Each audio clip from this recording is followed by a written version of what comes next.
What's up, guys? Welcome back to Newswave. So one of the most anticipated titles of the year, of course, leaks out online, and it's out pretty soon. Capcom's not going to be happy about this one because now we have to be a bit vigilant here, put the blinders on because, yeah, things are already being spoiled. No spoilers here, but we'll go over exactly what's happening here today. Also, we are going to be talking about God of War, Sons of Sparta, as reviews are starting to come in, and it's probably not where Sony has wanted it to be, and Highguard. The situation around this game is getting really weird, like weirder than before, as now there are issues around the website, questions if the game is going to live through the rest of this week, and even the mystery funding, as in where the money is coming from. Well, now we know exactly what company put in a bunch of it, and certainly raising a bunch of other questions. We'll go over all of that here today, though, guys. If you enjoy this video, make sure you hit that like button. Helps out a ton. And if you're new here to the Spawnwave channel, make sure you subscribe down below. And, of course, members for the channel do get Newswave early. If you would like to learn more about that, click the join button or link in the description down below. And we're going to start today with Crimson Desert. It's out next month, and this is one of those games people looked at and said, is that actually going to be a thing? Because it looks too good to be true with some of the footage they're showing off, and honestly, the game being as massive as it is with all the different mechanics being poured in. Well, now we have one other wrinkle here, which you can see. Now, this is over on Eurogamer, where Pearl Abyss is saying that it has no microtransactions. And maybe people are looking at it as Eurogamer points out, Black Desert Online being linked to the developers here. But they go on to say this is made to be a premium experience, as in you buy the game and you get to play it. You have the game. Like, that's it. There's no walls or barriers that you have to pay to get past, maybe for an experience booster or something. And yeah, it's a little sad that's a highlight there, that makes news, but that's just kind of where we are at this point, with it being so many examples of that being a thing, where a game will launch, single player game, and then there's tacked on microtransactions for things that will affect the game, experience booster being an obvious one, but even things like fast travel or cosmetics. It just feels like you're getting nickeled and dimed after putting out $70 now at this point. So, I mean, good to hear that Crimson Desert, at least at launch, won't have them. I say at least at launch because, I mean, these games can be updated later on. So that's their stance now. Hopefully it continues to be so after launch. Also, here's a blast from the past. You can see over on Gamatsu, Ren and Stimpy. This is the Happy Happy Joy Joy collection. It's going to launch PS5, Switch, and PC through Steam on February 20th, so just a couple of days here. This is from Limited Run Games, and developer is Mighty Rabbit Studios. And I said a blast from the past. I'm not kidding. We're going back to the 90s here with we have a couple different games, 5 of them: Ren and Stimpy, Space Cadet Adventures, V-Idiots, Buckaroos, Time Warp, and Fire Dogs. These were games back on the 8-bit, 16-bit, and portable systems. They do have save anywhere, anytime support, rewind, and even a museum viewer, which could have some, I'm sure, very, very funny artwork in there. But I don't know, I just wasn't really thinking about Ren and Stimpy, and then randomly, there it is, it pops up with a collection that, hey, I mean, 5 games, you know, we'll see how it all turns out, because, you know, they're emulated and stuff, I'm sure, so we'll see how all that works in terms of the quality. But for Ren and Stimpy fans, you have something to look forward to here in a couple of days. Oh, and we did have an update for Skyrim on the Switch 2, because, I mean, one of the biggest criticisms of it, even though it got the Switch 2 upgrade, it was still 30 FPS. Well, you can see the patch notes here, even right at the top. Immediately added a 60 Hz mode under display settings that allows players to toggle between prioritize visuals or prioritize performance. In addition, frame rate has been locked at 30 Hz in prioritize visuals mode for smoother gameplay. So it's not unlocked and it's just all over the place. They're just capping it, and that's fine because there is a performance mode here, but at least getting 60 FPS out of a game that, I mean, it really should have on the Switch 2. It is nice to see. So if you're someone who picked it up on the Switch 2 hoping for the higher frame rate but didn't get it before,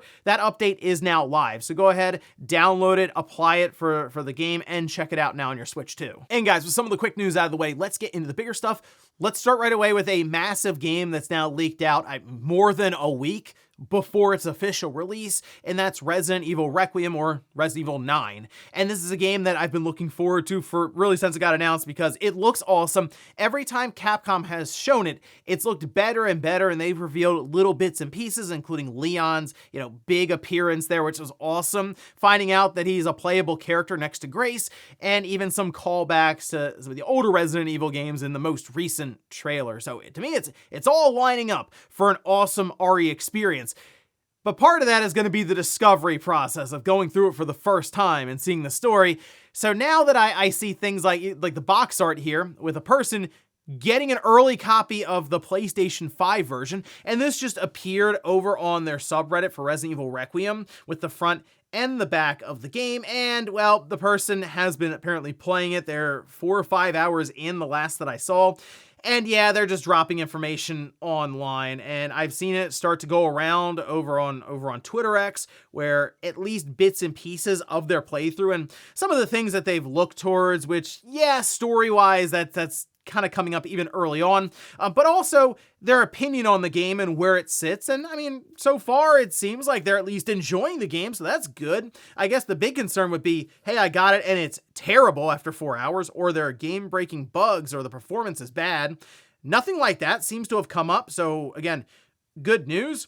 And I guess the other part of this, as it is a PS5 game, it's not exactly something that's going to be distributed easily like we would see with if a PC version of a game got out there early, or how we were dealing with the Switch 1, where that would be dumped almost immediately online, and then it would just be up on websites and easy to download. Nintendo went through that many, many times themselves, even with something like Tears of the Kingdom. So you know what I am curious about, which this will be tested at some point in time, even as much as a week in advance of a release, is a game key card, because people were looking at this wondering, okay, that's probably on the PS5 disc, we would assume. With Capcom, they tend to put their game on there completely with a day one patch you have to apply.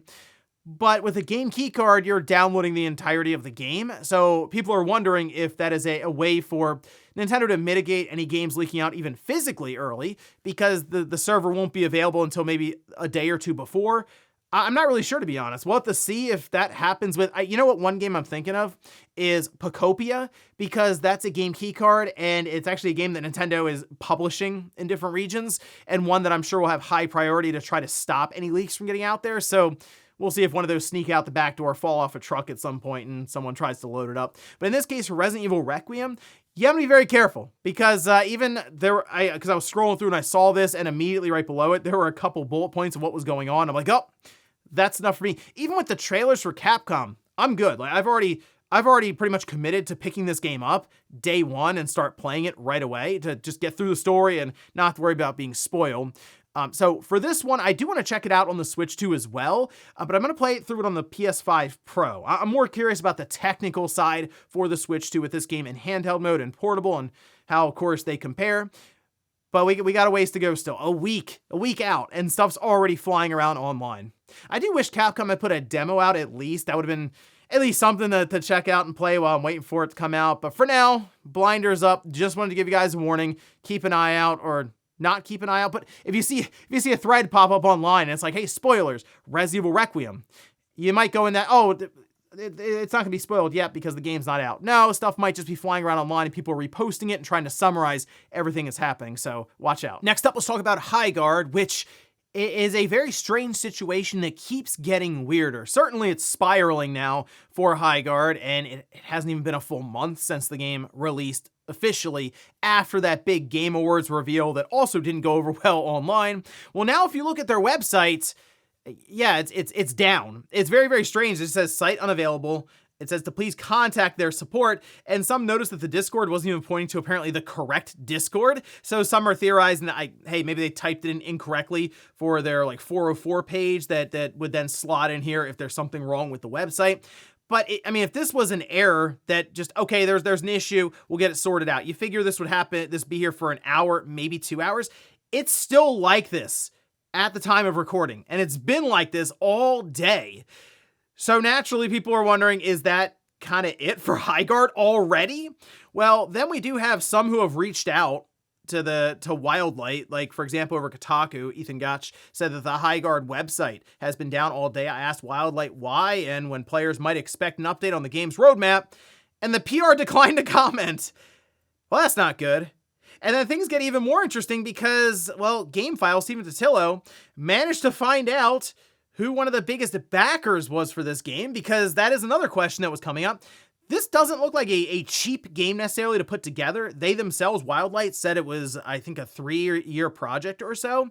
And even with the talent that they managed to bring together here, this is something that would take money to get done, obviously, for basically a startup studio here to try to approach the live service genre.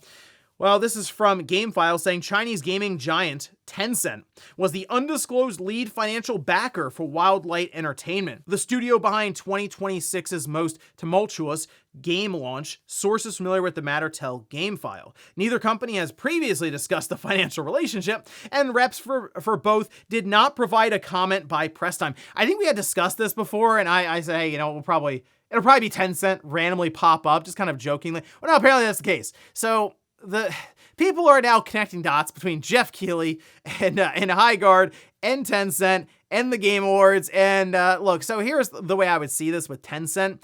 They invest in a lot of stuff in gaming. I mean, they are just like scattershotting investments all over the place, taking little chances here and there. And based on the amount of money that they do throw around, I would probably say Wildlight was definitely a smaller investment, just in the grand scheme for them. So this might have just been like a chance based on the people who were coming together to create a live service shooter with the pedigree of things like how Jeff Keighley sold it with, Titanfall. Oh wow, Titanfall 2. Okay, yeah, let's see what they can do. Let's throw them a little bit of money in and just find out, because if it does blow up into another Fortnite, I mean, the risk was then worth it for the reward.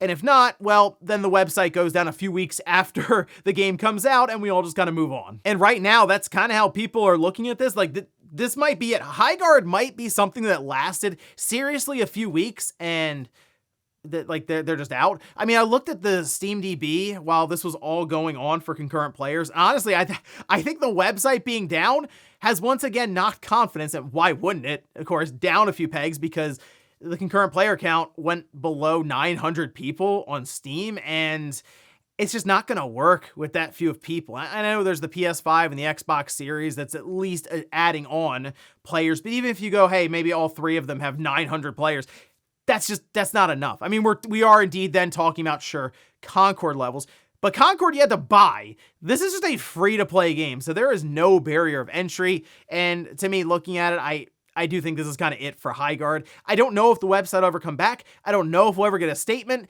but at least we have a bit more of a backstory as to how this whole thing was funded and it leading up to the Game Awards. Probably not the best move for Jeff Keighley there, because if he legitimately liked the game, probably shouldn't have had it as the closeout. Somewhere in the middle would have been better. And then maybe had like the Knights of the Old Republic title close out there. That would have made the most sense, but I guess hindsight's 2020. Next up, let's talk about God of War Sons of Sparta, which I have been playing, and I will admit, not as much as I would like, because I have been completely pulled in now to Neo 3. Neo 3 is really, really fun, but God of War Sons of Sparta, I've played like 7 or 8 hours now, and it is much larger than I was initially thinking it would be. But now we're starting to get reviews coming in as people have been able to work through it and put the tried and true reviews score on it. And we can see over on Metacritic, currently sitting at a 69. Okay, so we have 12 mixed and 5 positive. So only 17 reviews, and it very well could creep back up into the 70s, but I think this is a bit lower than maybe Sony was hoping for, although they did just kind of shadow drop it, so maybe they're thinking just the excitement of a God of War Metroidvania style game, just the initial shock, and then it's out now, would help to drive a big push for sales, and I'm sure it did. But if we take a look at some of the scores here, I mean, the top score is an 80, with here's COG Connected saying, God of War Sons of Sparta is a well-designed, albeit conventional Metroidvania. Combat encounters are enthralling, especially as the game progresses, and enemies unleash varied attacks that demand specific methods of evasion. New abilities expand your offensive arsenal, adding further layers to each encounter. CG Magazine giving us 75, saying Sons of Sparta is a solid outing that takes the franchise into a new direction while feeling a bit too safe and by the numbers for enthusiasts of the genre to truly appreciate. On the other end of the spectrum, we have Daily Star giving it a 60, saying overall this is a God of War game that fails to reach the heady heights of normal franchise levels. And while it's an okay game, this road has been well trodden in the genre and done with more surprise and addictiveness. Eurogamer Germany gave it a 60, saying if you're like me and have to play every Metroidvania out there, then yes, God of War Sons of Sparta is decent enough, but in a genre this strong, decent just means it's below average and ultimately not worth your while. And I think that's the biggest knock on God of War Sons of Sparta, is it's in a genre right now that is just, there's no shortage of Metroidvanias, that's for sure. But even the quality level around it has been going up over the last several years. But even beyond just Metroidvania, 2D games, like 2D action games, are awesome. They're all over the place. Shinobi was, to me, Art of Vengeance was an incredible 2D action, not necessarily Metroidvania because it was level-based, so some of the maps were broken up, but the different maps were pretty large, and you would go back with different abilities to unlock parts, so kind of a broken up Metroidvania. But my issue right now with God of War Sons of Sparta is it feels like it's just fine. From the art style, the look, the control. Okay, the controls might be a little lower than just fine because they have you use the left stick. And when I have to aim and hit, say, straight up or left and right and then go to diagonal, it doesn't feel like you have great control over your directional attacks. And that can be quite frustrating when there are different enemies or bosses that kind of demand you to use those directional attacks at different points while dodging things. And it feels very clumsy because of that. Otherwise, though, to be honest, it's a pretty straightforward by-the-numbers Metroidvania, as many of these reviews are pointing out, and because of the lofty expectations of God of War, it just doesn't really stand out well or even stand up next to any of the other games in the series, Metroidvania or not. So, unfortunately, it's just an average to even below average, depending on what aspect you're looking at, in a sea of really, really good Metroidvania or 2D games currently. And that's quite unfortunate because I think this could have been a really cool thing if they approached it in a different way. And yeah, part of that would have been just be Kratos. Like the Kratos that people know and love, like the Greek saga Kratos, just have him go crazy in a 2D plane. I think that would have been awesome. And in our last bit of news, let's talk about Xbox Game Pass games to close out February and start up the month of March. We can see this over on Xbox Wire, where they say available right now. All right, so this is just an update for February 17th. Aerial Knights Drop Shot.